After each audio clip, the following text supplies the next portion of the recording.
সদ্য তৈরি বাড়ির পাশে খোঁড়া পাতকুয়ার ভিতর থেকে উদ্ধার এক সদ্যজাত জীবিত পুত্র সন্তান। স্থানীয় গ্রামবাসীর উদ্যোগে উদ্ধার সদ্যজাতকে বারাসাত জেলা হাসপাতালে পাঠিয়ে শিশুটি সুস্থ করে তোলার প্রচেষ্টা দেগঙ্গা থানার পুলিশের। সোমবার সাত সকালে সদ্যজাত উদ্ধার ঘিরে চাঞ্চল্য ছড়ালো দেগঙ্গার কোলচুর গ্রাম পঞ্চায়েতের কামদেবকাটি খড়ের মাঠ এলাকায়। স্থানীয় মানুষেরা জানান, সদ্য তৈরি পরিত্যক্ত বাড়ির সামনে খোঁড়া বেড় বসানো টিন ও কাঠের ঢাকনা পাতকুয়ার 15 ফুট নিচ থেকে উদ্ধার হয় ওই সদ্যজাতটি। পাতকুয়ায় জল না থাকায় সদ্যজাতর প্রাণহানির ঘটনা ঘটেনি, তবে সারা গায়ে পিঁপড়ে ধরে থাকায় অবস্থা উদ্ধার হয় শিশুটি।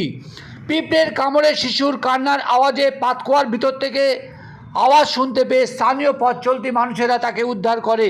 প্রশ্ন উঠছে, এত ফুটফুটে শিশু পুত্র সদ্যজাত সন্তানকে কে ফেলে দিয়ে গেল, তার তদন্ত শুরু করেছে দেগঙ্গা থানার পুলিশ। যা নিয়ে কি বলে ফেলেন, কি করে ফেলেন দিদি, কি করে ফেলেন দিদি, দিদি কি করে ফেলেন দিদি, কি করে ফেলেন? আপনি কি চাইছেন, আপনারা কি চাইছেন?